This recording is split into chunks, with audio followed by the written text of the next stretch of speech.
Bienvenido a otro episodio más de Innovation Takes Guts. Hoy tenemos con nosotros a Rubén Hidalgo. Rubén es el responsable de innovación dentro de Capsa Food. Con este nombre posiblemente no lo conozcas, pero si vas a la cocina encontrarás productos suyos. Capsa Food es Corporación Alimentaria Peñasanta y bajo este paraguas tienen marcas como Central Lechera Asturiana o Larsa, la leche que tomábamos algunos de pequeños en el colegio. Rubén nos contará cómo es su relación desde Capsa Food con la innovación. Nos contará cuáles son los diferentes proyectos que tienen en marcha, cómo son sus programas de innovación abierta y, en general, cómo plantean transformar una industria milenaria como es la agricultura o la ganadería, haciéndola más sostenible, haciéndola también más saludable y intentando buscar productos que sean más nutritivos y también centrados en cómo nos vamos a alimentar las próximas generaciones dentro del mundo en el que vivimos. Rubén también nos contará por último cuáles son sus aprendizajes o cuáles han sido las claves que le han ayudado a avanzar dentro de su compañía. Antes de ponerte el episodio, me gustaría pedirte que te suscribas al canal si estás viendo esto desde YouTube o que te suscribas al podcast si estás escuchando esto desde Apple o Spotify. También pedirte feedback. Esto nos hará mejores, haremos mejores episodios y llegaremos más lejos y conseguiremos contarle a más gente las cosas que se están haciendo dentro de la innovación abierta en corporaciones en España.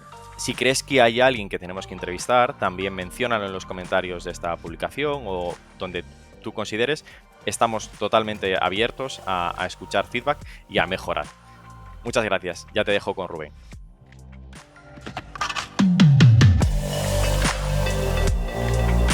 Innovation Takes Guts, un podcast donde hablamos sobre empresas disrumpiendo sus propias industrias, Open Innovation y Corporate Venturing. Porque innovar no es para suicidas, no hacerlo sí. Con Bryce Comesaña, Head of New Ventures en Corporate Lab. Hola, hoy tenemos con nosotros a Rubén Hidalgo, que es el director de innovación dentro de Capsa Vida, que está dentro de Capsa Food. Hola Rubén, ¿cómo estás? Hola Bryce, muy buenas, ¿qué tal? Muy bien, un placer tenerte aquí, que nos cuentes tanto tu experiencia como lo que estáis haciendo dentro de Capsa Food y Capsa Vida. Sí. Pero empieza presentándote tú, ponos un poco en contexto quién eres, cómo has llegado hasta aquí y qué estáis haciendo ahora. Sí, no, si quieres eso, te explico, Bryce, quién soy yo y cómo he llegado, ¿no? a esta situación en la que en la que me encuentro ahora. Bueno, lo primero agradecer, ¿no? la invitación a este podcast, Bryce. Y nada, yo creo que es muy curioso hoy en día, ¿no? Cómo se dan forma los perfiles de innovación abierta a las compañías, ¿no? Porque creo que es muy variopinto y cada área dentro de las corporaciones o cómo se dan forma, pues son muy distintas, ¿no? Entonces, cómo llego yo aquí tiene que ver mucho con lo que me ha ocurrido en la vida, es decir, y diré algo muy en directo y para todos, yo soy del año 85, eso me sitúa, Bryce, en la primera generación millennial, ¿no? Los primeros años de los millennials, ¿no? Yo creo que influye de manera determinante cómo se ha desarrollado mi carrera profesional este hecho, ¿no? Porque si cuentas años, cuando yo me incorporo, digamos, al mercado laboral, ¿no? Siguiendo el viejo esquema, ¿no? De estudio, luego trabajo, ¿no? Que ya veremos a ver cómo acaba esto, ¿no? Pues claro, es el año 2008. Y en el año 2008 tenemos el auge de dos cosas, ¿no? Una, la web 2.0, es decir, en perfiles no tecnológicos, o al menos no digitales tecnológicos, como es mi caso. Claro, recibimos la web 2.0 muy humana, ¿no? Que quiere decir, joder, he estado toda mi vida con gente haciéndome este tipo de monólogos, ¿no? Hacia mí, y de repente encuentro un mundo que es bidireccional, que puedo conversar y hacer cosas, ¿no? Entonces esto influye mucho en cómo yo aterrizo en el mercado laboral, ¿no? Y otra cosa que ocurría en el año 2008 también es esa crisis económica en ciernes, ¿no? Cuando toda nuestra estructura vital y cómo funciona nuestro mundo, pues se iba a tambalear, ¿no? En los años siguientes, ¿no? Con lo cual eso determina mucho quién es Rubén Hidalgo hoy en día, ¿no? Y a mí siempre me gusta explicarlo porque al final, en esa primera generación millennial, cómo esas dos cosas influyen de manera determinante en nuestra vida, tiene que ver cómo nos comportamos hacia lo público, es decir, tomamos posturas activistas, o sea, no recibimos, digamos, desde un plano social, administrativo, público las cosas, sino que nos involucramos a un nivel, ¿no? Al que sea, pues no sé si es del todo político o simplemente asociándonos a causas o cosas así, cada uno encuentra su espacio, ¿no? Pero digamos que como humanos, mi generación dice, oye, que yo no voy a recibir cómo se hacen las cosas y ya está, ¿no? Sino que quiero influir en ellas, ¿no? Y entonces, para mí fue la innovación, el emprendimiento, ¿no? Es decir, yo me daba cuenta de que España era un país en el que, joder, no ocurrían cosas. El IBEX 35 llevan siendo las mismas empresas más años que la Carracuca, ¿no? Y digo, ¿esto cómo puede ser? Si estás viendo que Silicon Valley, no sé qué, Steve Jobs, el Google, no sé cuántos, y aquí en España no ocurre nada, nada, ¿no? Entonces, ¿cómo podemos ser activistas a favor que es, joder, el dinamismo económico? Que no habrá tíos y tías con talento en España que puedan montar empresas guays para trabajar y desarrollar cosas. Entonces, ese era mi activismo desde el principio, desde muy jovencito, ¿no?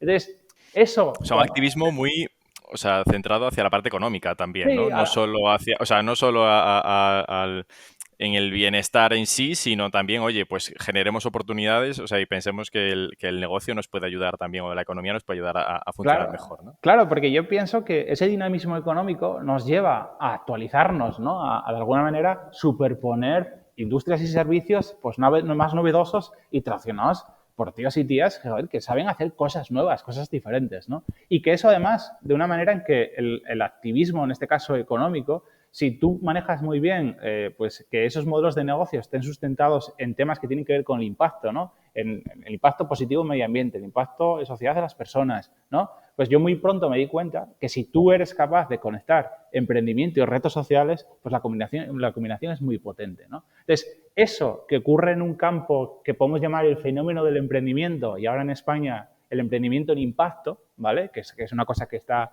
en ciernes ahora. Claro, ¿cómo se traduce a un tío, Rubén, que empieza a trabajar para otras organizaciones, ¿no? Entonces, esto también influye en cómo yo hago esas primeras experiencias laborales, ¿no?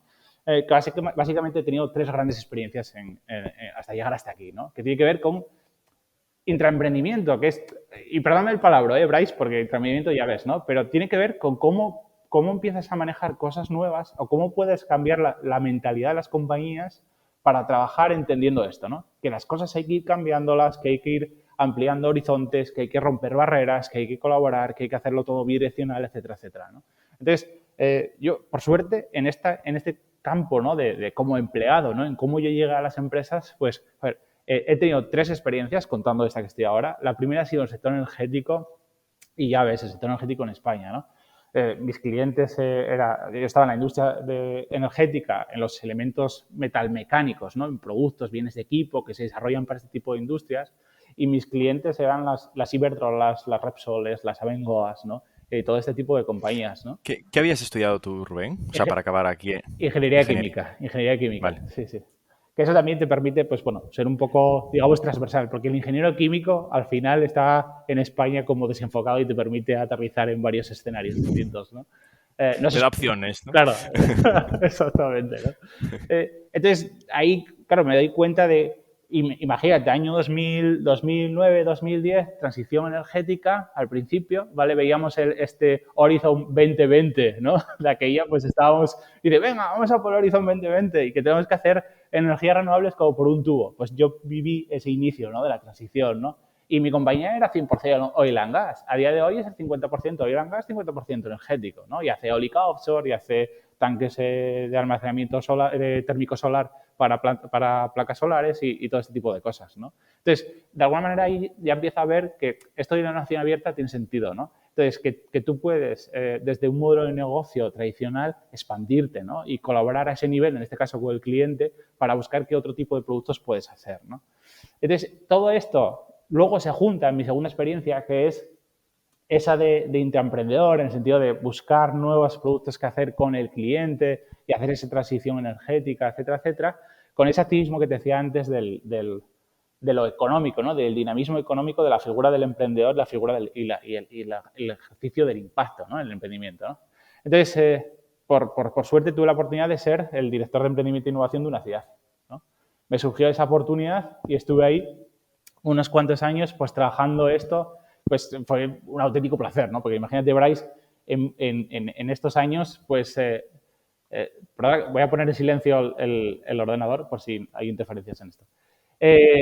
Pues imagínate, Bryce, que tenemos esta situación que, por un lado, ese activismo que yo tenía, ¿no? de favorecer el emprendimiento, pues llevarlo, ponerle un foco en un laboratorio que es una ciudad, ¿no? Es decir, cómo podemos transformar económicamente una ciudad, ¿no? Trabajando sobre la base del emprendimiento. O sea, sabemos que hay ciertas tecnologías digitales que están en auge, pero también está el campo de la fabricación aditiva digital. Es decir, hay una serie de factores que creemos que pueden modernizar la ciudad, ¿no? Entonces, consigo ser intraemprendedor dentro de lo que es una estructura municipal, ¿no? De una ciudad, con todo lo que eso conlleva, con ese activismo a favor del emprendimiento, ¿no? Y ahí me gasto unos cuantos años, ¿no? Y intentando vincular también proyectos de emprendimiento con nuevos servicios en la ciudad que tienen que ver con la gestión de residuos, con la movilidad de las personas, etcétera, etcétera, ¿no? Entonces, de toda esta segunda parte, pues Esto tuve la fue suerte. en tu ciudad, ¿verdad? O sea, quiero decir que también puede ser, o sea, esto fue en Gijón, ¿no? O sea, ¿tú eres de Gijón o Sí, no? sí, sí, sí. Vale. Sí, sí. O sea, quiero decir que también tenías cierto impacto, ¿no? Que estar haciéndolo sobre tu propia ciudad, Claro, entiendo. claro, conociendo muy bien cada arista de la ciudad, ¿no? Es decir, oye, toda esa teoría, ¿no? De cambio, de inculcar dinamismo económico, de trabajar sobre el impacto, de que las cosas no son como son, que podemos crear nuevos escenarios, ¿no? Pues tuve la suerte de desarrollar esto muy ampliamente, ¿no? La primera compra pública de innovación en una ciudad, el primer fondo de capital riesgo para una ciudad, es decir, la primera experiencia sandbox para la movilidad compartida en una ciudad, es decir, hicimos troperías a todo trapo, ¿no? Es decir, realmente me pude hacer cosas pues muy interesantes, ¿no? En este campo, ¿no? Entonces, esto llega a su fin y, joder, sí que es verdad que yo ya de aquella digo, oye, si queremos provocar cambios sistémicos, ¿no? En los retos que tiene la sociedad, pues, ¿cuál es el sector que tiene más capacidad de transformar estas cosas, ¿no? Hubo un tiempo que pensé que era la movilidad, ¿no? Porque si tú te fijas en cómo las ciudades se transforman, ¿no? En un contexto histórico, pues la movilidad juega un papel muy importante, ¿no? Cuando llega el ferrocarril, cuando llega el coche en la ciudad de Boston y tienen que idear el semáforo, bueno, o sea, tú puedes estudiar las ciudades desde un punto de vista de cómo la tecnología y la movilidad las condiciona, ¿no? Pero es que luego sigues profundizando y estudias y el origen, o parece ser, tampoco voy a hacer aquí cátedra de esto, ¿no? Pero el origen alrededor del concepto, alrededor del cual toman forma las ciudades, ¿no? Y cómo los habitantes van a hacer ciertas cosas, es el suministro de alimentos, en realidad, ¿no? O sea, tú puedes explicar la historia de las ciudades en cómo se han suministrado esos alimentos desde la primera ciudad, desde las primeras simbologías o las primeras estructuras arquitectónicas que es capaz el ser humano hacer, tiene una clara función en cómo se suministra de alimentos, ¿no? Con lo cual dije, al sector de alimentación, ¿no? Este es un sector francamente transformador en cómo viven las personas y seguro que si conectamos esto con emprendimiento, pues la fórmula es fantástica, ¿no? Y tuve la gran suerte, Bryce, y es que yo soy asturiano, joder, que puedo trabajar sobre esta idea pues en Capsa Food, ¿no? ¿Qué dirás tú? ¿Quién es Capsa Food? Pues la empresa que comercializa Central Lechera Asturiana, que a día de hoy está en el 70% de los hogares en España, ¿no? Quiero decir, llegas a una compañía que es claramente líder en su sector y no desde un sentido endogámico, ¿no? De somos líderes, ¿no? De que tiene la ambición de liderar. ¿Y qué quiere decir liderar? Transformar las cosas, ¿no? Es decir, tienes un sector muy tradicional como es el lácteo y y sientes en tus carnes como compañía que es líder en su sector, pues esa ambición de cambiar, ¿no? Es decir, si el consumidor, si la sociedad tiene retos, pues el sector de alimentación tiene que acogerlo, ¿no? Como suyos y tiene que ayudar a transformar las cosas para que esas personas, esos consumidores, pues digan, joder, esta marca me está ayudando a mí, ¿no? En mis propósitos, ¿no? Pues quiero que haya menos hambre, que haya mejor nutrición, que haya más sostenibilidad o que haya lo que sea, ¿no? Es decir, cogemos esos retos que tiene la sociedad y tenemos una gran marca, ¿no? Que emana de esas montañas verdes, Bryce, que no sé si visitaste alguna vez, pero que hay esas ganaderías familiares, ¿no? De gestión familiar que tienen que ver con las economías rurales y cómo una gran marca lo conecta con el día a día de la gente, ¿no? Y eso es Capsa Food, ¿no? O sea, al final vertebra todo alrededor de un único concepto, que es la alimentación natural, que tú me preguntarás, oye, Rubén, ¿qué fue primero, no? ¿Asturias paraíso natural o Central Lechera Asturiana alimentación natural? No lo sé, no lo sé, pero realmente, quiero decir, casi son dos caras de la misma moneda, ¿no? Y en el caso de Capsa Food, entiendo que también tiene que ser retador dentro de la propia gestión, ¿no? O sea, porque al final, en vuestro caso y en otros muchos, todas estas compañías lácteas nacen de diferentes cooperativas, ¿no? Formadas por ganaderos o familias de ganaderos que se van uniendo para tener mejor economía de escala, etcétera y tal. Esto en el día a día, o sea, se nota en una compañía como Capsa Food, o sea, está presente esto. Bueno, piensa que en el sector alimentario es normal que algunas de las empresas más grandes pertenezcan a cooperativas. El sector lácteo, yo creo que de las grandes es la única que es cooperativa, ¿vale? La Capsa Food, ¿vale?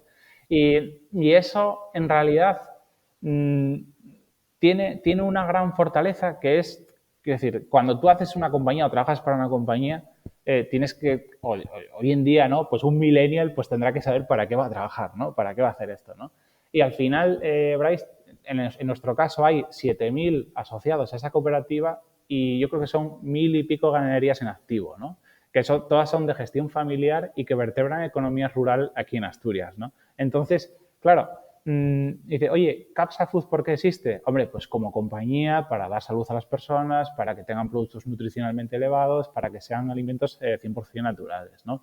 Pero ¿para qué más? Porque es que sin nosotros la economía rural de Asturias casi no existiría. O sí existiría, pero muy dañada económicamente, ¿no? Entonces, eso como compañía te fortalece mucho cuando tú vas a trabajar y decir, oye, ¿yo para quién estoy trabajando, no? Pues para mí, que soy asturiano, para que economía rural y local de Asturias no desaparezca, ¿no? Y pueda seguir existiendo en el futuro. Y eso es una fortaleza, ¿no? De esta compañía. Totalmente. Y además somos capaces de estar en el 70% de los hogares, ¿no? O sea, Claro. es decir, no es solo que lo hagamos para estar, o sea, para fortalecer nuestro entorno y hacer Asturias paraíso natural, ¿no? Y darle visión hacia afuera, sino que además somos capaces de tener ese 70% Claro. de la cuota. ¿Y cómo una compañía así, o sea, se toma la innovación, ¿no? Entiendo que habrá mucha innovación en producto, o sea, que siempre lo hubo dentro de la tecnología o la propia industrial.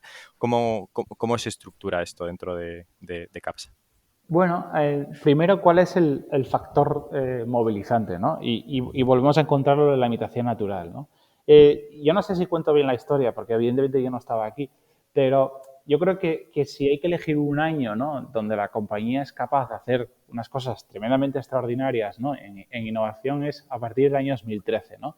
El 2013, si te acuerdas, es el suelo de la crisis, el máximo desempleo en España, estamos tremendamente castigados por la crisis económica, creciendo deuda y todo este tipo de cosas. Y si recuerdas, hay este factor, ¿no?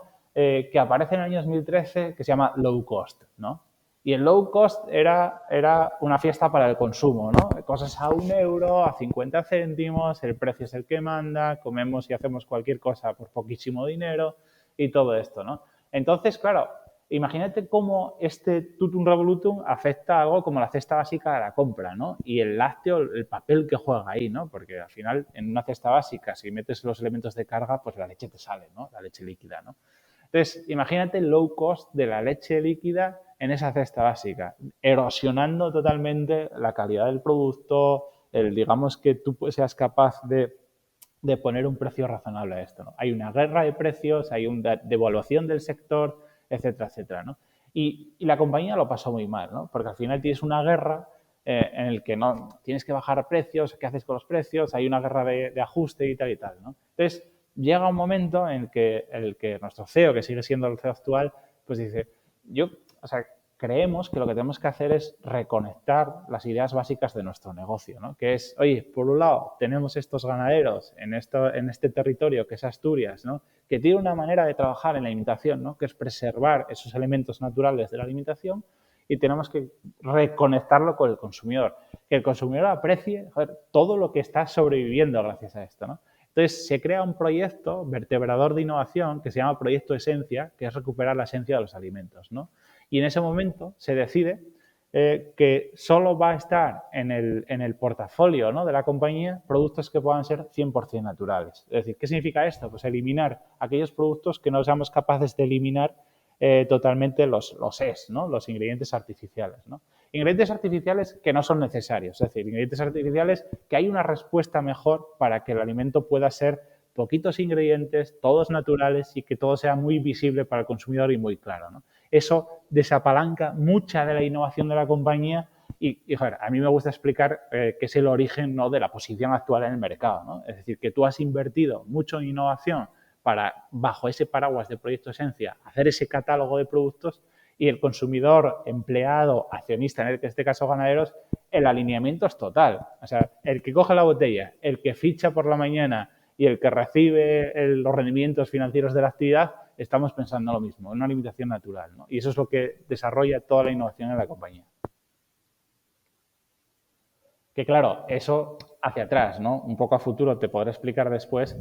¿Cómo? Claro. ¿Qué es lo que estáis planteando, no? Claro, sí, sí.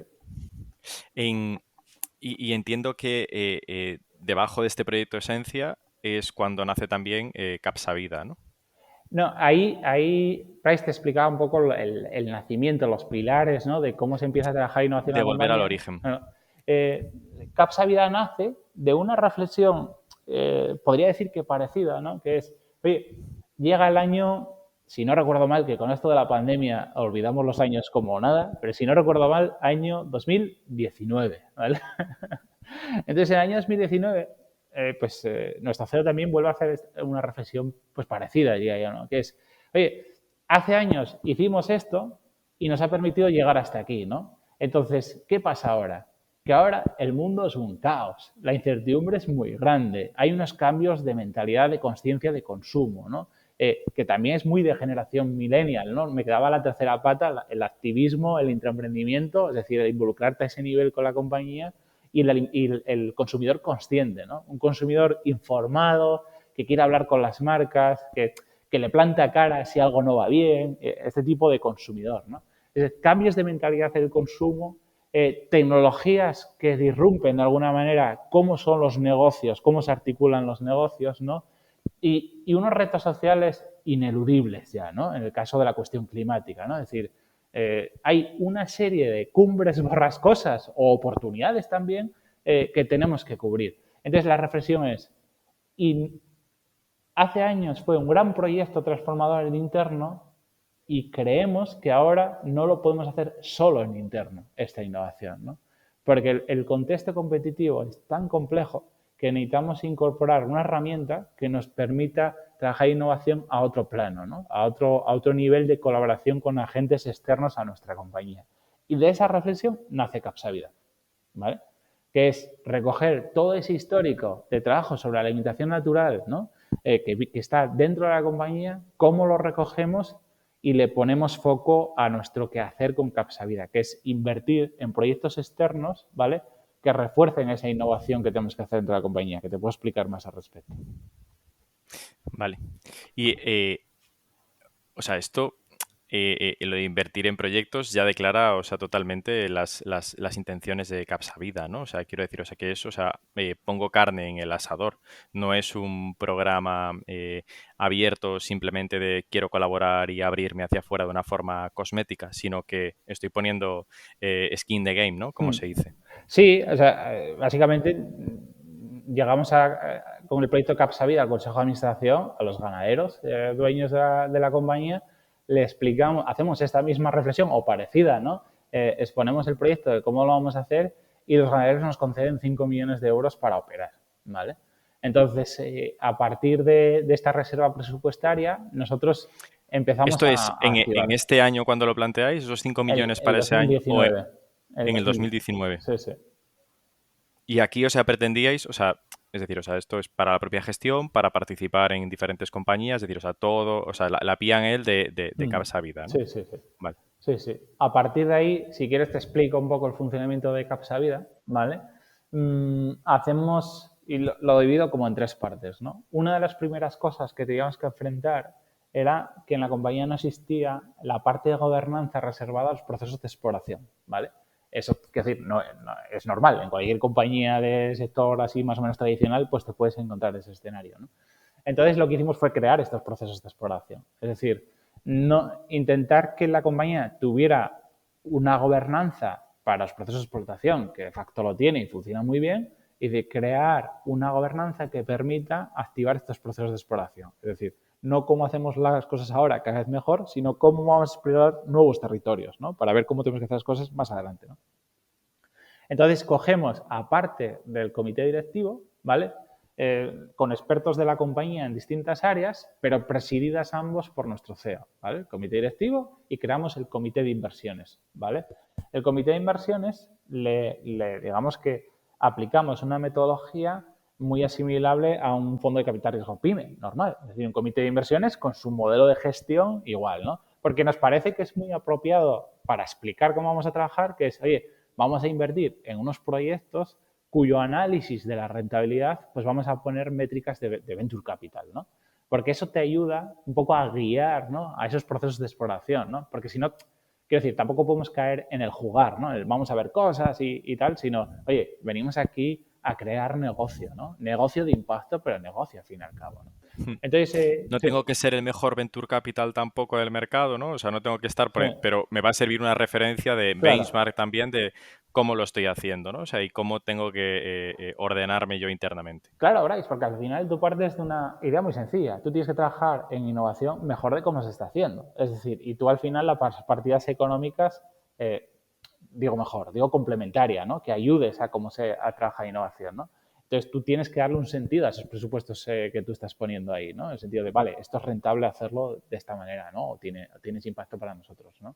Entonces, a partir de la consecución de ese comité de inversiones, no nos regulamos por CNMV ni nada, es decir, hacemos todo, digamos, a nivel de esqueleto, pero no le ponemos el lazo, ¿vale? Para no estar, digamos, con las rigideces, ¿no? De un fondo de capital de riesgo PYME. Y empezamos... Y porque entiendo que tampoco hay más partícipes, que, o sea, que solo estáis No, vosotros, solo ¿no? estamos nosotros, Claro, solo está Capsa Food, ¿no? Entonces, claro. a partir de ahí, hacemos un análisis, ¿no? De nuestra cadena de valor, es decir, nosotros cogemos la unidad de gestión, ¿no? de Capsa Vida, analizamos nuestra cadena de valor, ¿vale? Dividimos en origen, transformación y consumo, ¿vale? Llamamos origen al sector primario, ¿no? Que es nuestro origen y a él nos debemos, ¿no? Y entonces empezamos a analizar bajo superficie aquellos elementos que pueden transformar nuestro negocio, ¿vale? Empezamos a analizar qué palancas de transformación pueden no ser muy relevantes hoy, pero que sí que pueden serlo de cara a futuro, ¿no? Y creamos una cosa, pues con un nombre poco creativo, que es matriz amenaza oportunidad, ¿vale? Poco Definimos. creativo, pero muy, muy claro de lo que hace esta matriz, ¿no? Sí, sí. Entonces nosotros hacemos una revisión anual, ¿no? Con nuestro comité de inversiones, ¿vale? Y de alguna manera ellos establecen cuáles son los retos para ese año, ¿no? A qué áreas de conocimiento tenemos que acceder a través de la inversión en proyectos externos, ¿vale? Entonces, a partir de ahí nos dan como las directrices para empezar a desarrollar el funnel, ¿no? de proyectos, ¿no? Entonces, eso ya pasa a la segunda parte, que es la segunda parte de Capsa Vida, que es la comunicación, ¿no? Que yo creo que... Rubén, Sí, en sí.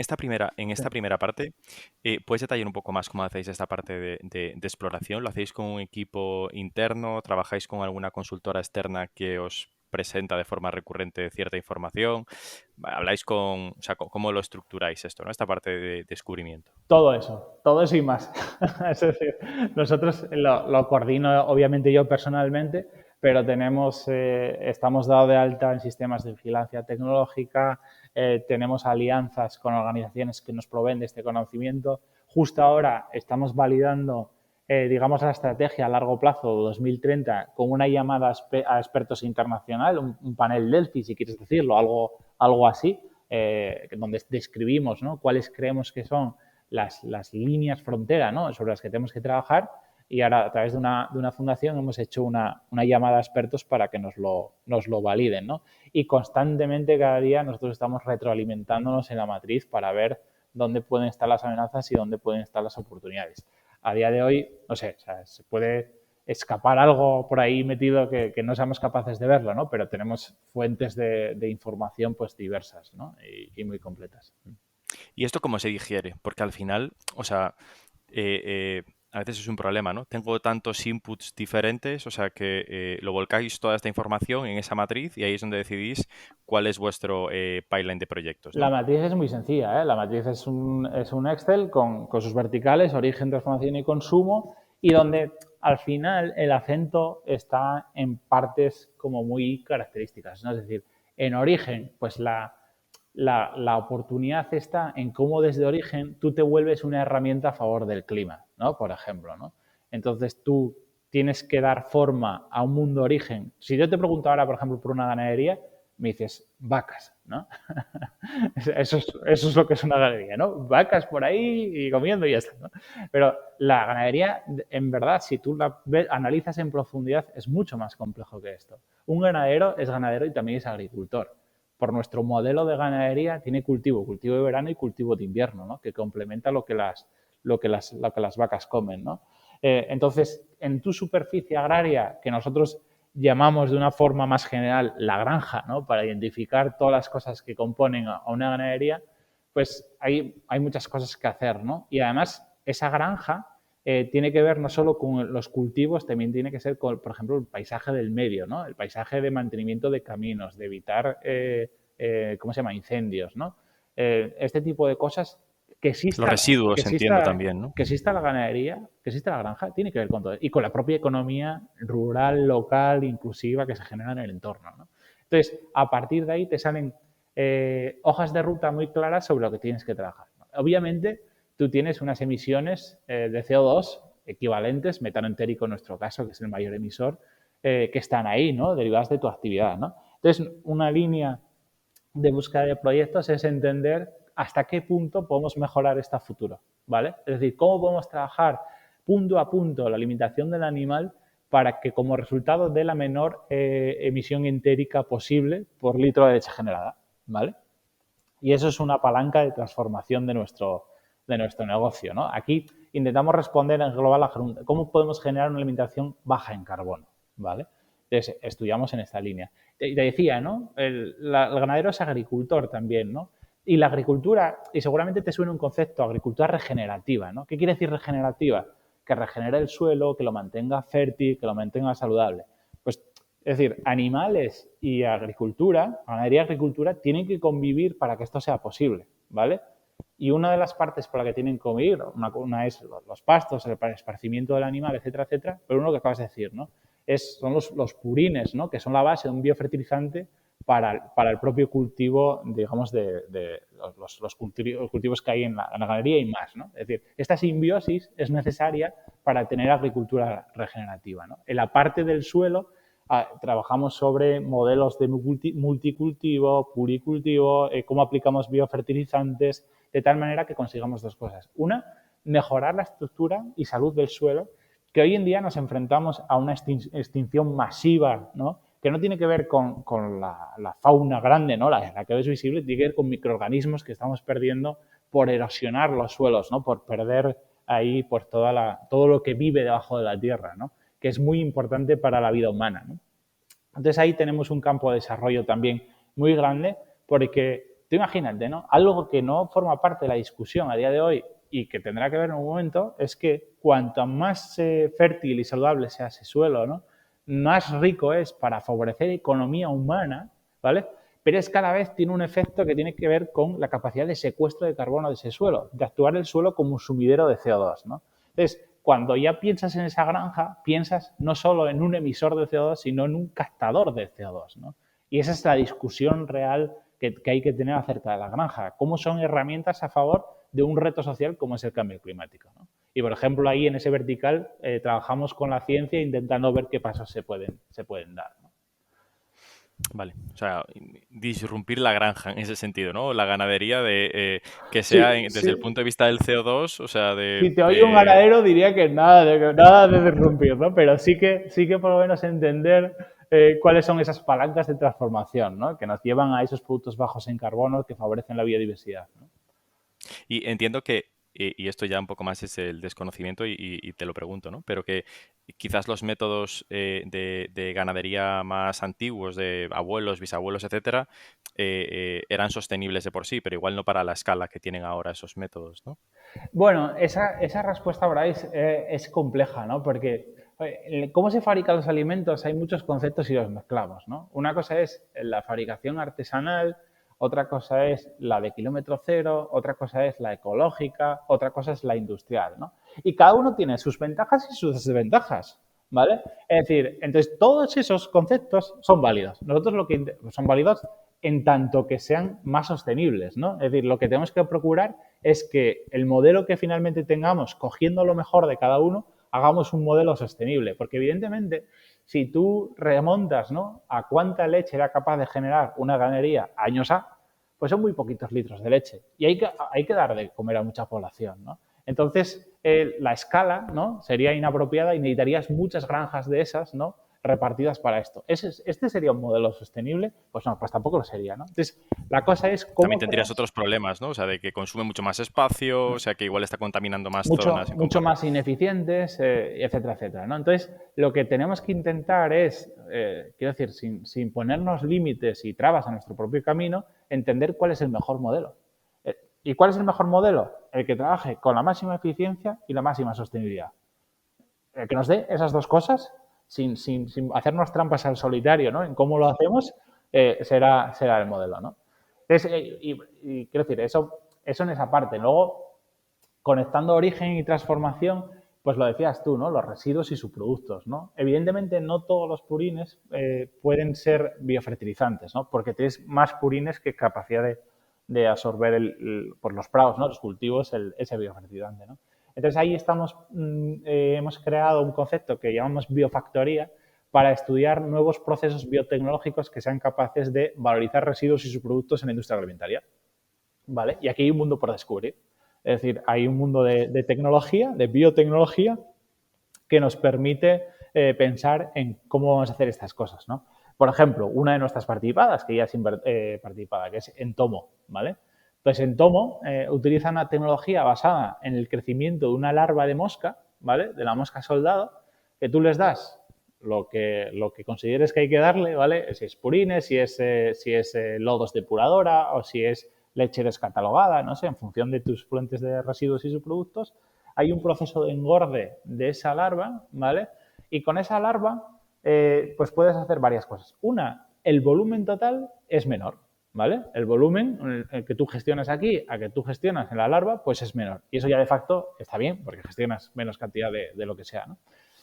Luego, la larva, pues voy a ser muy gráfico, ¿eh, Bryce? Es de las pachurras, lo que te sale es proteína que puede ser apta en función de lo que tengas aquí. Si puede ser, imagina que aquí tienes subproductos vegetales o leche descatalogada, pues la proteína puede ser para consumo animal, ¿vale? Se está abriendo ahora la legislación para poder hacerlo. Por ejemplo, si para purines, no, porque no puedes dar de comer a animales esto, ¿no?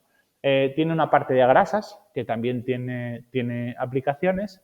Digamos que lo que te queda, Bryce, después de estallar la larva, pues es como el exoesqueleto, la piel, ¿vale?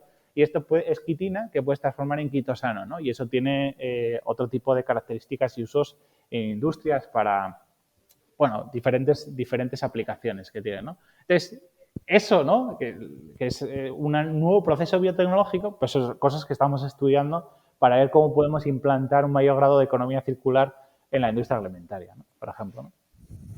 Y esto luego en la parte, en el último punto que hablabas de el de consumo, o Mm, sea, cómo llegas también de la parte de transformación a consumo, ¿no? O sea, entiendo que, o sea, sí. esto no va, lo que decías ahora, ¿no? Estas larvas, ¿te refieres también a consumo de generar estos piensos o estos alimentos No, para no, no, las no, ganaderías claro. o a cliente final?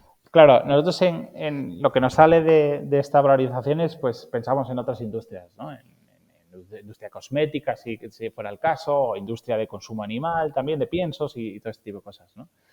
Más pensando en el consumo humano, por ejemplo, en transformación, lo que nosotros invertimos es en conocimiento que tiene que ver, a ver, en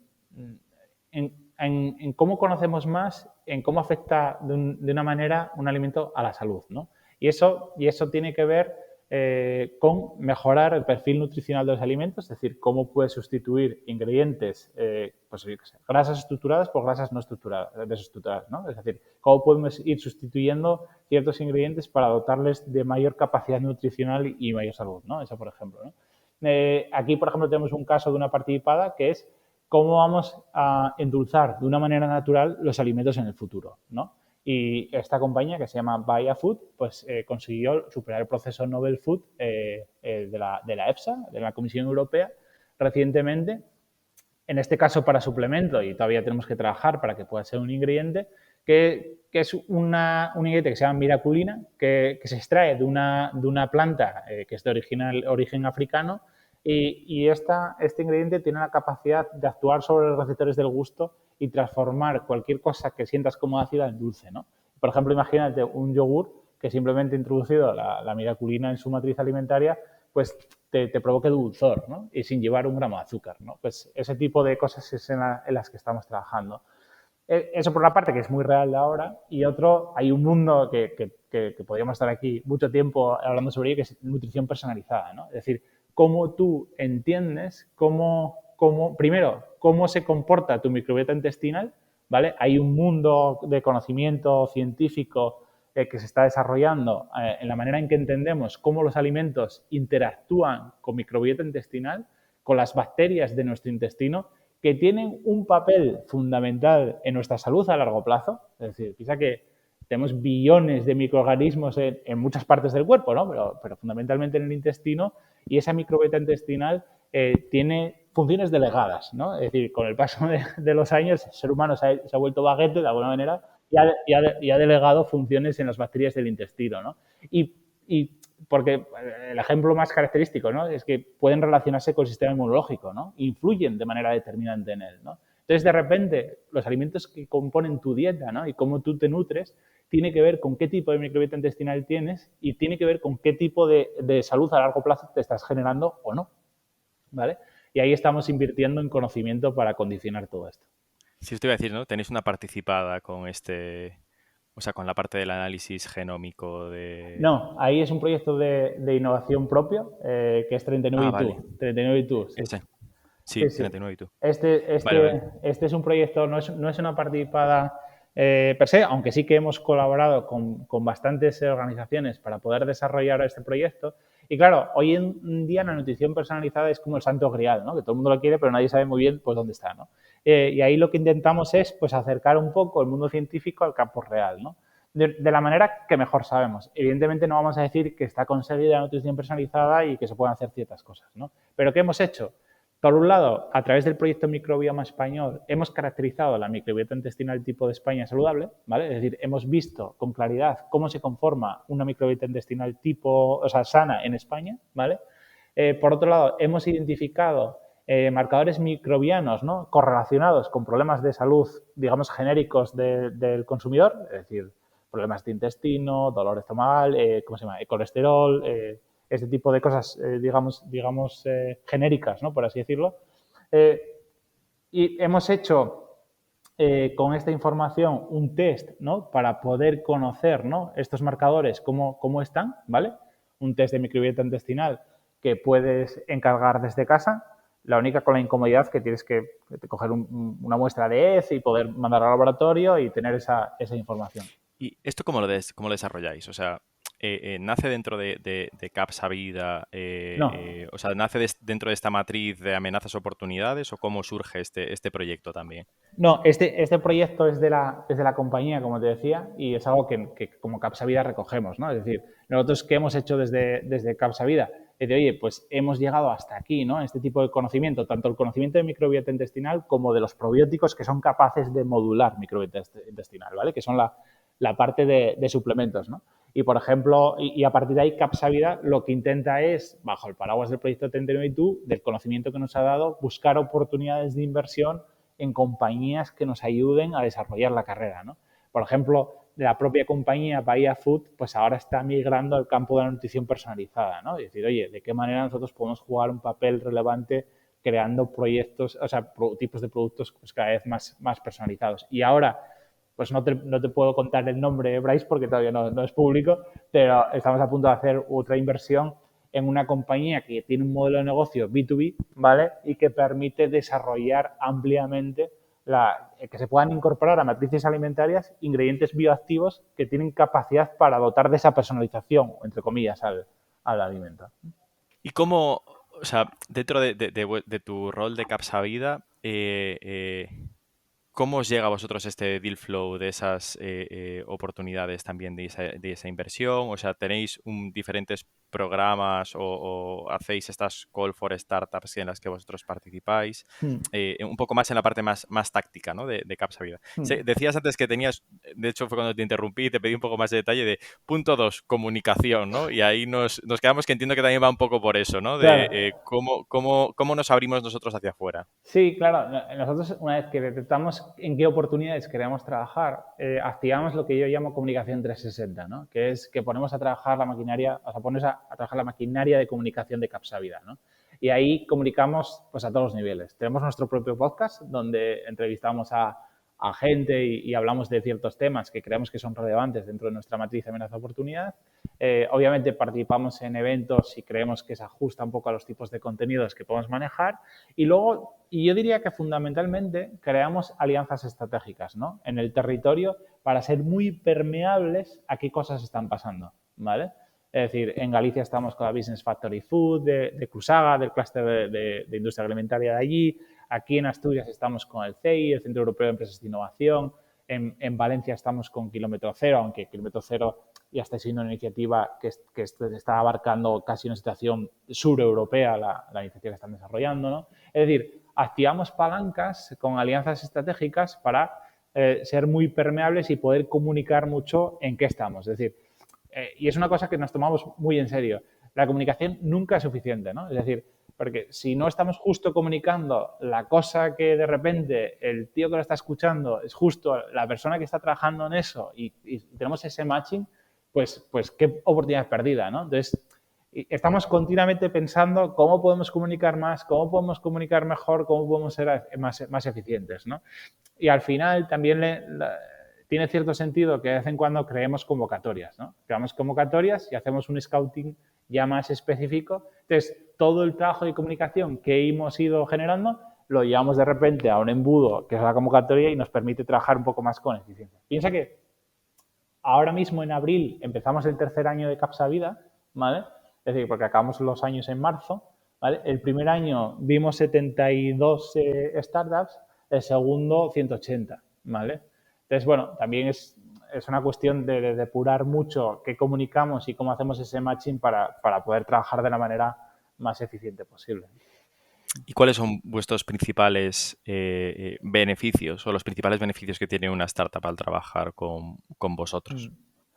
Vale, quiero decir, claro, vender beneficios tiene que ver con desacreditar lo que puedan ofrecer otros también, ¿no? Pero casi diría, es decir, nosotros buscamos compañeros de viaje que nos ayuden a entender la transformación de nuestra cadena de valor, ¿no? Entonces, esto lo hacemos de una manera humilde, es decir, y esa es mi figura, la compañía, es decir, cojo a un gran monstruo como es Capsafood, ¿no? Que está en el 70% de los hogares en España y dijimos, no, vamos a voltear nuestra cadena de valor y la vamos a hacer plataforma para que terceros puedan trabajar en ella, ¿vale?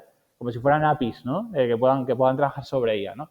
Entonces, de una manera humilde hacemos ese, digamos, ofrecimiento, ¿vale? Porque necesitamos entender cómo esa cadena de valor se va a transformar. Entonces, antes de esperar a que las cosas pasen y ya no nos pillen a tiempo, decir, oye, os vamos a ayudar, vamos a recoger esos cambios y vamos a trabajar en esto en conjunto, ¿no? Entonces, eso requiere un aprendizaje en dos lados, ¿no? Que otra vez la web 2.0 llevada al trabajo, ¿no? Es decir, por un lado, la startup tiene la oportunidad de entender en profundidad por dentro las cadenas de valor de las industrias, ¿vale? Y por otro lado, nosotros también tenemos aprendizaje, porque vemos cómo las cosas se están haciendo ahora, cómo se pueden estar transformando, ¿no? A partir de ahí, hacemos un trabajo de amplificar el mensaje de esa compañía, es decir, si es nutrición personalizada, si es economía circular o si es lo que sea, nosotros lo que ponemos es toda nuestra maquinaria de comunicación para que esa compañía pueda crecer más allá de nosotros. Es decir, nosotros no queremos que Entomo resuelva nuestros problemas de residuos y subproductos. y nos lleve a un escenario de economía circular. Queremos que lo haga en toda la industria agroalimentaria, ¿vale? Y le ayudamos a poner ese foco, a decir, oye, queremos hacer esto con este proyecto, ¿no? Entonces, ambas cosas son las que ofrecemos a la compañía. Conocimiento de cadena de valor y esa capacidad de decir, oye, estamos con vosotros en esto y vamos a hacerlo grande y transversal para la industria, ¿no? ¿Y cómo de difícil fue para ti conseguir transformar esa sobre todo la parte más operacional, no sé, desde el proceso productivo hasta incluso el transporte a las plataformas de distribución o lo que sea, de, eh, hola director de logística, tengo a esta startup que nos puede ayudar a optimizar el almacenaje o que nos puede ayudar a optimizar este proceso que estábamos haciendo hasta ahora? O sea, que viendo un poco con perspectiva, o sea, qué cosas, o sea, fueron las difíciles ahí, ¿no? Bueno, esa tarea es muy difícil y muy compleja, Bryce, es decir, y eso siempre que me preguntan, incluso público, lo digo porque yo creo que hay que ser realista, ¿no? Es decir, eh, la industria y cualquier industria tradicional, ¿no? Y que tiene ese marco, digamos, muy claro de tiempo operando de una determinada manera, pues es muy difícil ciertos cambios de modelo, ¿no? Aunque esas industrias quieran, aunque digan, oye, yo estoy abierto, pero es que el día a día es el día a día y ese te lleva a una inercia que es muy difícil de solventar. Y es un trabajo que todavía estamos haciendo. Es decir, cuando yo me siento con el director del área que toque, pues claro, ese tío, esa tía, tiene sus propios problemas del día a día. Es decir, y tiene que sacar adelante el próximo lote, ajustar el próximo precio con cliente o ajustar la contabilidad de no sé qué, ¿no? Entonces, tú te metes ahí, en ese día a día, e intentar. Y claro, tiene que ver con un trabajo también de comunicación interno, ¿no? De qué es el tipo de trabajo que quiere hacer Capsavida, ¿no? Y cómo está trabajando en ese largo plazo y que ellos un poco se sientan parte, ¿no? De que eso se está haciendo y que pueden colaborar con ello a ese nivel, ¿no? Y luego, pues, una vez que llega la oportunidad de colaboración, pues mucho seguimiento, mucho acompañamiento, mucha traducción entre mundos, ¿no? Tú sabes que la startup tiene sus formas de trabajar, su caos, ¿no? Que al final son pocos tíos haciendo cosas rápidas e intentando crecer, ¿no? Y esos procesos tú tienes que llevarlos a una compañía que es muy garantista, que las cosas se hacen como se hacen y que los tiempos, pues bueno, son los que son. Es decir, la toma de decisión, pues es grande, ¿no? Entonces nosotros actuamos de traductores entre mundos, ¿no? Es decir, oye, vale, tú me lo dices así, yo lo digo aquí, tengo una respuesta, traduzco hacia aquí, ¿no? Entonces, nosotros somos como una interface que intentamos que dos engranajes que están desacoplados y funcionan a velocidades diferentes y tienen tamaños diferentes, por ser la justa medida y velocidad para que esto pueda engranarse, ¿no? Un embrague, ¿no? O sea, que sirva que... Y ese es el trabajo que hacemos cada día y no hay fórmula mágica, Bryce. Si esperas que te la diga, no hay. Hay O resiliencia sea, y aquí hay hoy no la vamos a aprender, no ¿no? vamos a aprender. Y desde el punto de vista de las startups, ¿os habéis encontrado con algún caso en el que digan, oye, esto me ha sorprendido? O sea, es decir, que lleguen a CAPS, que lleguen a trabajar con vosotros y que digan, oye, pensamos que esto era diferente y que se hayan sorprendido para bien. No, piensa que en realidad llevamos pocas operaciones y poco tiempo, con lo cual no sé con qué propiedad puedo hablar de lo que una startup pues al final recogió, ¿no? Porque está por ver lo que recoja, ¿no? Lo que yo sí creo que valoran, ¿no? Los equipos fundadores de las startups es nuestra humildad.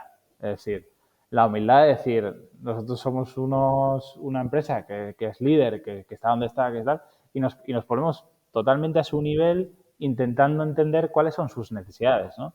Y nuestro propio CEO, cuando se sienta con ellas, pues con toda la humildad de aprender y de intentar asesorarles y entender los problemas que ellos tienen, ¿no? Entonces, esto joder, que cualquiera lo puede entender, pues es muy complicado que te lo encuentres, Bryce. Es decir, la colaboración con un industrial, pues es muy compleja. Porque un industrial normalmente todo lo saben ellos, ¿no? Y al final te acercas y te dicen, no, esto es así, asado, y si te desvías, pues hasta luego, ¿no? Entonces, eso es lo que normalmente una startup se suele encontrar, que tiene que ver no con que sea malo, ¿no? la industria, sino porque falta esa cultura de hacer esos trabajos, esos modelos de colaboración, ¿no? Entonces, las startups vienen un poco en esos esquemas, ¿no? De que o bien es un tema como de RSC, de apoyo al emprendimiento, te doy un premio, sacamos una fotito y no sé qué, que está muy bien y fenomenal que hagamos digamos, la comunicación, ¿no? Eso por un lado, que tú les prescindas de esto, te lo agradecen un montón. Es decir, oye, a mí lo que me interesa es lo que pase después del premio, no tener el premio, ¿no? Y luego que tú seas capaz de hacer ese modelo humilde de colaboración con ellos, ¿no? Vale. Y mencionabas antes, ¿no? O sea, que el CEO estaba con las startups. ¿Esto consideras que es un punto clave para que Capsavida vaya por su tercer año y de pasar a estas 180 startups en la segunda call y que este año seguramente vamos a por más de 400, me imagino, ¿no? Pero, o sea, ¿piensas que el rol, la presencia del CEO dentro de esta estrategia futura en la que estáis trabajando, o sea, ¿cuál piensas que es el impacto? No, es fundamental. Esto no se puede hacer sin un CEO con la capacidad para hacer esto, ¿no?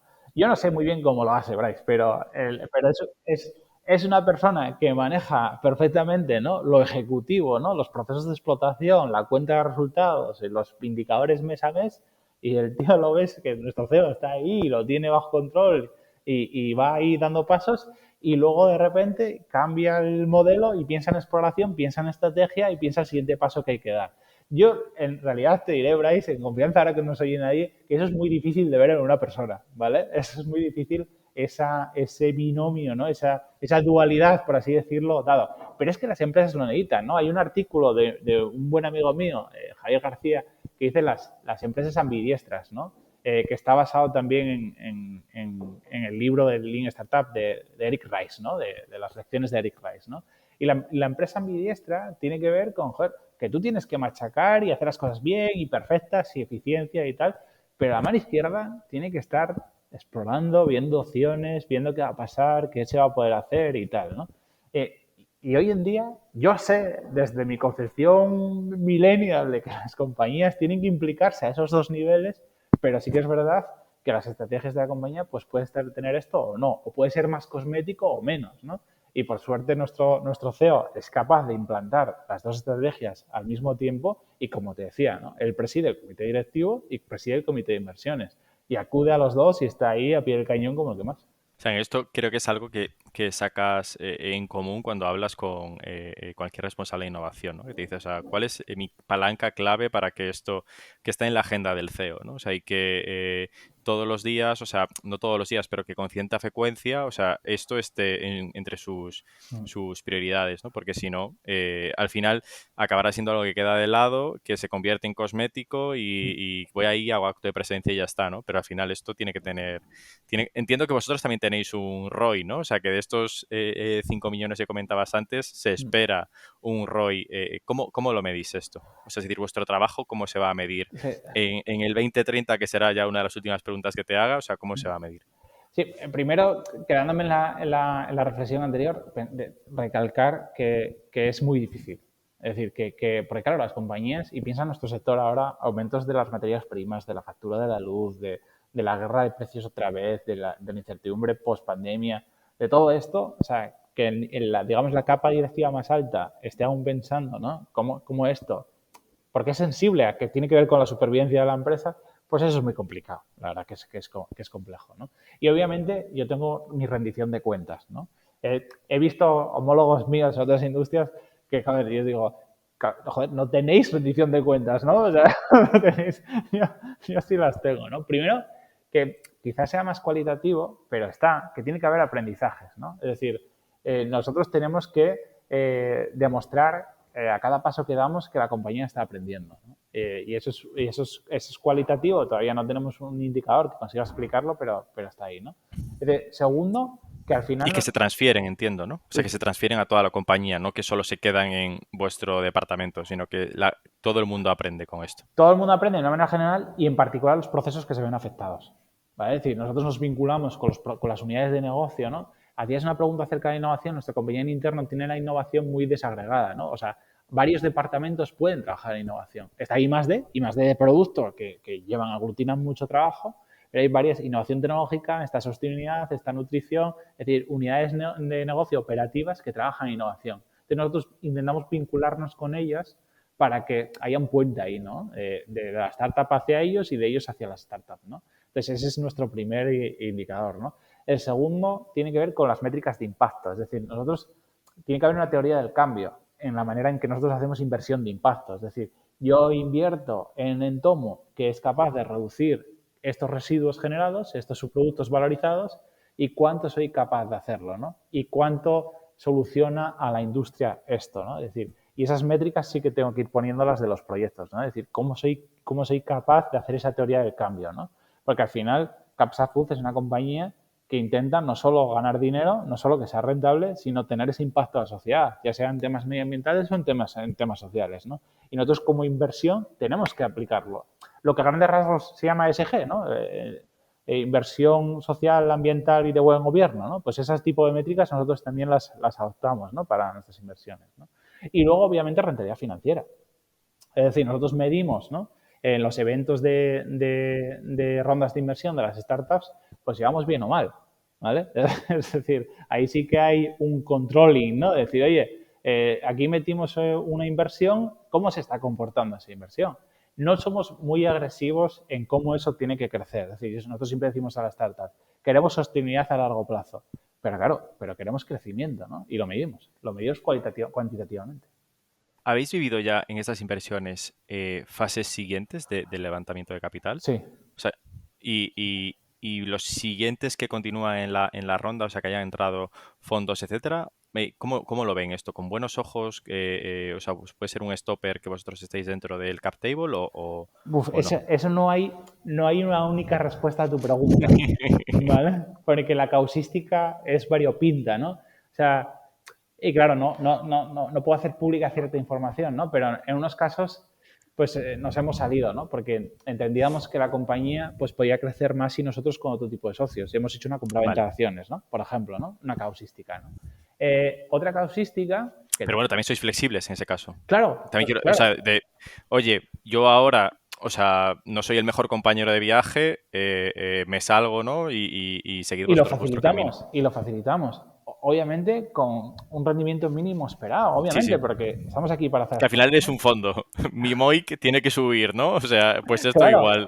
Oye, aquí metimos un dinero y se tiene que comportar bien, ¿no? O sea, o sea, que no es una cosa criticable, ¿no? Evidentemente la economía hay que generarla, ¿no?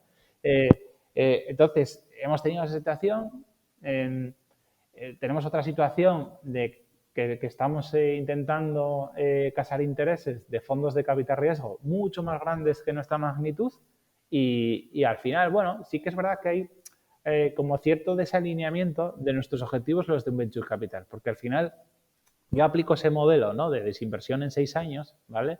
E intento ver ese tema de rentabilidad, pero para mí siempre va a ser más importante la sostenibilidad a largo plazo del proyecto. Es decir, yo no me voy a obsesionar con el año 6 que tengan EBITDA de no sé cuántos.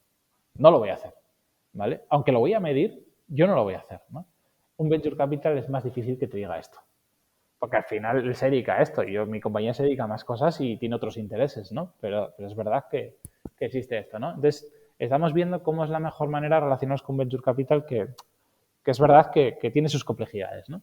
Y otra compañía que ha cerrado la ronda de inversión, pues será 100% industrial. Con lo cual, pues como hermanos, ¿sabes? Estamos en lo mismo, queremos lo mismo y ya está, ¿no? Que yo creo, Bryce, quizás sea distinto para tecnologías digitales, y ahí creo que ahí todo está como más industrializado, la inversión riesgo y todo esto, pero lo que la Fundación Cotec llama empresas gacelas, ¿no? No necesariamente digitales, no necesariamente innovadoras, pero que crecen, ¿no? Y que tienen ese impacto, ¿no?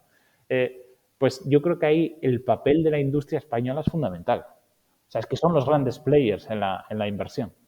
Totalmente de acuerdo. Creo que ese tipo de discursos, o sea, de la relación del venture capital, etcétera, siempre se centran en productos más digitales, porque también quizás son los que escalan más o Sí, los sí, que tienen. claro. Pero hay otra serie de problemas que tienen solución desde un punto de vista más industrial o que puede ser más cercano, que igual no son tan escalables o que igual no llegan a esas magnitudes tan grandes Claro. tan rápido, y que esos socios industriales corporativos juegan un papel muy importante, ¿no? Porque Claro. pueden servir de primeros clientes o primer proveedor o simplemente conocimiento de un sector a la hora de abrir un país Yo o te, algo dentro de la cadena, ¿no? O sea, que puede aportar. Creo, y aparte, en los casos con los que voy hablando, veo mucho rol de Business Angel, de Smart Money, ¿no? O sea, es decir, soy un corporate, pero te voy a aportar más cosas de no solo el dinero, sino todo este conocimiento del sector, ¿no? Que yo Claro, tengo. claro, sobre todo porque, quiero decir, los sectores industriales son conocedores de de sus cadenas de valor. O sea, saben y se comen su regulación y todo esto, ¿no? Y una startup tiene que aplicar de manera vertical, ¿no? A ciertas partes, ¿no? Entonces, ese conocimiento de la cadena de valor te lo da la industria, ¿no?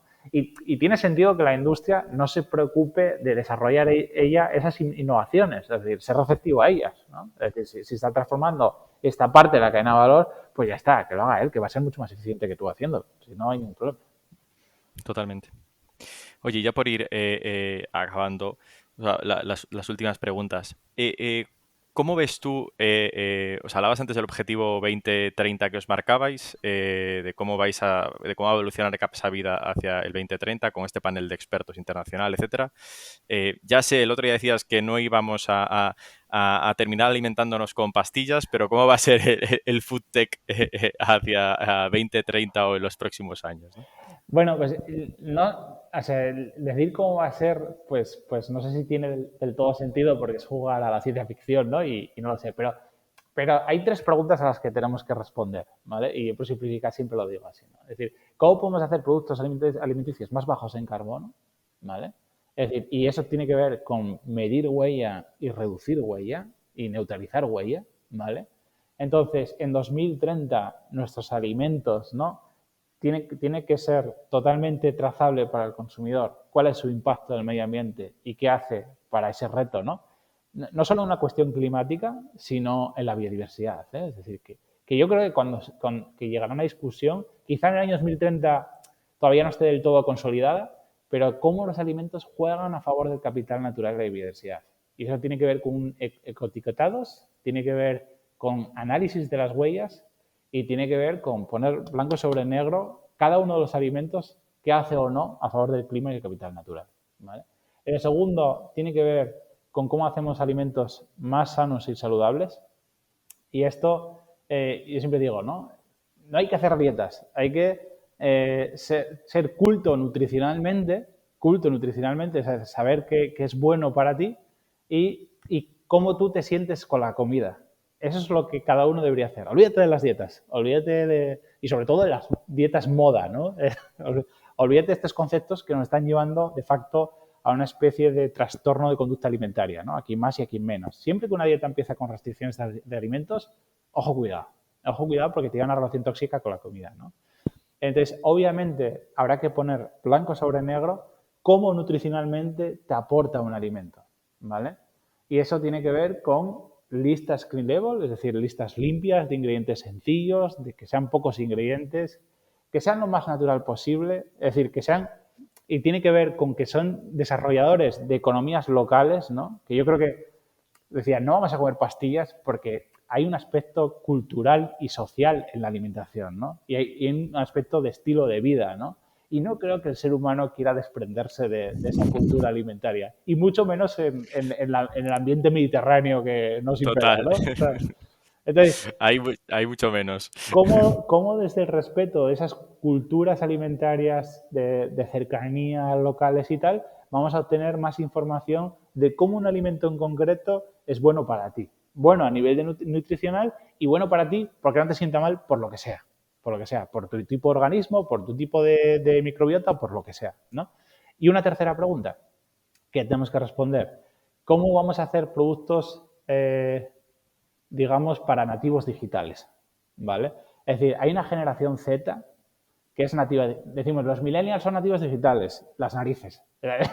Yo no soy nativo digital, ¿sabes? O sea, yo vi el móvil, yo vi internet, yo vi las redes sociales, pero sé lo que es encender la tele y ver la 1 y la 2. ¿Sabes? Entonces, nosotros no somos nativos digitales. La generación Z sí, ¿no? Y la generación alfa, la que viene después, ¿no? Pues es nativa digital. Entonces, cosas como la tele, la radio, la calle, y no sé si será también dentro de esto, ¿no?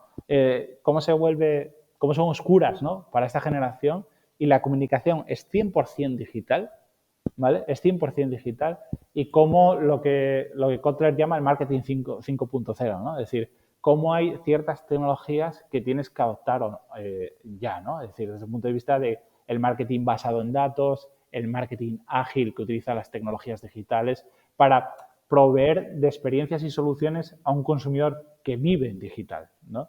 Que vive en digital. Y que las cadenas de suministro serán digitales, ¿no? Con el delivery en auge, con el e-commerce en auge y todo esto, ¿no? Hoy en día ya estamos viendo cestas básicas de carga. Central Leche Asturiana es una de las marcas más vendidas online en alimentación. ¿Por qué? Porque pesa la botella. Entonces, bueno, la gente lo compra de forma mensual y se la lleva para casa, ¿no? Entonces, al final, ¿cómo es esa alimentación año 2030? Baja en carbono, trazable en cómo lo consigue, mucho más clara en qué tipo de salud aporta ese alimento y con marcas perfectamente adaptadas a un entorno 100% digital. Es un poco lo que... Tenéis grandes retos para el 2030, ¿no? O sea, estamos en el 2022, o sea, quedan 8 años solo para todo esto, ¿no? Y por último, Rubén, ¿cuáles serían, ya pensando en el Rubén de 2030, qué consejos te darías a ti mismo, ¿no? De hace esos 3 años cuando empezabas con Capsavida, de qué aprendizajes has tenido o qué cosas tendrías que haber ejecutado o cómo piensas? ¿Cuáles fueron un poco esos errores, ¿no? Bueno, quiero decir, los errores más digamos, paradigmáticos siempre tienen que ver con la comunicación, ¿no? Es muy difícil la comunicación. Es decir, tú tienes que hacer, en este tipo de procesos de innovación abierta, tú tienes que unir a las personas al barco, ¿no? Es decir, y hay procesos internos, unidades de negocio que no tienen que ver como enemigo la innovación abierta, sino que tienen que ver, hay un área en la que puedan desarrollarse y hacer cosas juntos. Tienes que conseguir explicar muy bien a las startups, ¿no? Por qué es bueno esto que estás haciendo y cuál es el valor aportado. Y tienes que explicar muy bien a la sociedad por qué estás haciendo esto, ¿no? Y es algo que nosotros nos damos cuenta que tenemos que trabajar un poco más en esta parte. Porque, claro, al final yo te he dicho cómo es ese alimento 2030, ¿no? Y si yo llamo, y siempre digo lo mismo, ¿no? Al mi vecino del primero B y se lo digo, ¿me va a entender algo de lo que le digo? Seguramente no. Dirá, joder, Rubén, yo no sé a qué te dedicas, ¿no? Y me estoy dedicando a algo tan básico como es la alimentación, ¿no? Entonces, ¿cómo podemos comunicar a todas esas personas innovadas, ¿no? Que son sujetos pasivos de la innovación, como esos sujetos pasivos de la innovación, o sea, que formen parte del proceso de la innovación que estamos haciendo, ¿no? Entonces, yo creo que los grandes retos tienen que ver con la comunicación y tienen que ver con esas 3 fronteras, ¿no? Trabajar mejor con las unidades de negocio dentro de la compañía para que se sientan partícipes, trabajar mejor con el sistema de emprendimiento para que no vean esto como una especie de no sé, de innovation washing, ¿no? Es decir, no sé, haces esto como una especie de RSC del emprendimiento y ya está. Y para mí la fundamental, ¿no? Que ese sujeto innovado que es la sociedad realmente lo tenga en sus manos. Diga, hostia, esto es mío para mí, ¿no? Entonces yo tengo que formar parte de ello, ¿no? Entonces, ahí están un poco los desafíos. Genial, Rubén. Pues muchísimas gracias por participar y también utilizaremos este episodio para comunicar todo lo que estáis haciendo en Capsa Food y en concreto en Capsa Vida. Muchas gracias, Rubén. Muy bien, Bryce. Muchas gracias a vosotros. Un placer.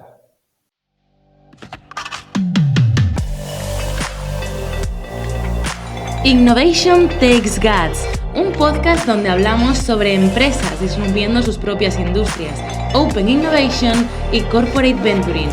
Porque innovar no es para suicidas, no hacerlo sí. Con Bryce Comesaña, Head of New Ventures en Corporate Lab.